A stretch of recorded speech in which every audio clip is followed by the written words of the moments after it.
Dear learners and all classes viewers, আজকে আমরা নবম শ্রেণীর অনুক্রম ও ধারা অধ্যায়ের 10 নম্বর পর্ব নিয়ে হাজির হয়েছি। এর পূর্বে আরও 9টি পর্বের video science and mathematics education YouTube চ্যানেলে আপলোড দেওয়া আছে। আপনারা চাইলে অনুক্রম ও ধারা অধ্যায়ের পূর্বের 9টি পর্বের ভিডিও দেখতে পারেন। এখন আমরা অনুক্রম ধারা অধ্যায়ের 40 পৃষ্ঠার সমাধান করার চেষ্টা করব। আজকের আলোচ্য বিষয় মূলত গুণোত্তর অনুক্রম। আমরা একক কাজের দিকে একটু লক্ষ্য করলে দেখতে পাচ্ছি যে দুইটি গুণোত্তর অনুক্রম নিচের বক্সে লেখো, যেখানে একটি সাধারণ অনুপাত 1/3 এবং অন্যটির সাধারণ অনুপাত তোমার নিজের মতো পছন্দ করো। তো একটা তারা দিয়েছে আমাদের 1/3, সাধারণ অনুপাত 1/3 হতে হবে, আর আরেকটা আমাদের ইচ্ছে মতো আমরা সাধারণ অনুপাতটা নিতে পারবো। এখন প্রশ্ন হচ্ছে যে গুণোত্তর অনুক্রম কি?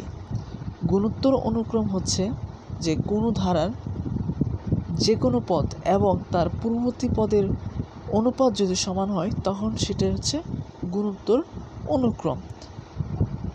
গুণোত্তর অনুক্রমের ক্ষেত্রে যে কোনো পদ এবং তার পূর্ববর্তী পদের অনুপাত সবসময় সমান হয়ে থাকে। যদি সমান হয় তাহলেই কেবল আমরা ওই ধারাটিকে গুণোত্তর অনুক্রম বলতে পারি। তো আমরা সাধারণ অনুপাত 1/3 বজায় রেখে একটি গুণোত্তর অনুক্রম লেখার চেষ্টা করছি। তো প্রথম পদ হচ্ছে 1/3, দ্বিতীয় পদ 1/9, তৃতীয় পদ 1/27।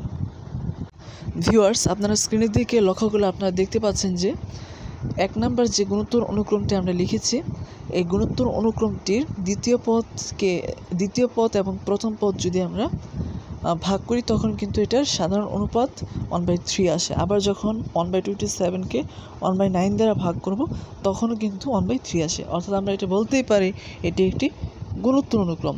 তারপরে যে বিষয়টা বলছে সেটা হচ্ছে যে এইবার কিন্তু আমাদের সাধারণ অনুপাত আমরা ইচ্ছে মতো নিতে পারবো। অর্থাৎ তাহলে আমার গুণোত্তর অনুক্রমটি আমরা ইচ্ছে মতো করতে পারবো। তো 2 নম্বরটা আমরা প্রথমে পদ দিয়েছি 2, দ্বিতীয় পদ 8, তৃতীয় পদ 32, চতুর্থ পদ 128।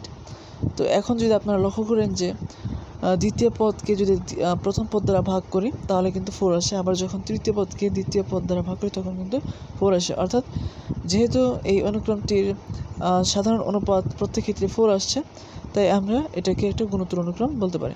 তো আপনারা চাইলে আপনাদের ইচ্ছে মতো প্রথমটা সাধারণ অনুপাত 1/3 রেখে ইচ্ছে মতো গুণোত্তর অনুক্রম বের করতে পারেন, এবং দ্বিতীয়টা হচ্ছে আপনারা আপনাদের মতো সাধারণ অনুপাত নিয়ে আরেকটি ধারা গঠন করতে পারবেন। এটা একটা নমুনা উত্তর হিসেবে আমি দিয়েছি। তো আজকের পর্ব এখানেই। আর science and mathematics education Facebook group এবং ফেসবুক পেজ যুক্ত হতে চাইলে এই ভিডিওর ডেসক্রিপশন লিঙ্কে ফেসবুক পেজ এবং ফেসবুক গ্রুপের লিঙ্ক দেওয়া থাকবে। আপনারা সেখান থেকে আশা করি যুক্ত হয়ে যাবেন। তো আজকের পর্ব এখানে শেষ করছি। পরবর্তী পর্ব দেখার আমন্ত্রণ জানিয়ে আজকের ভিডিও এখানে শেষ করছি। ধন্যবাদ সবাইকে।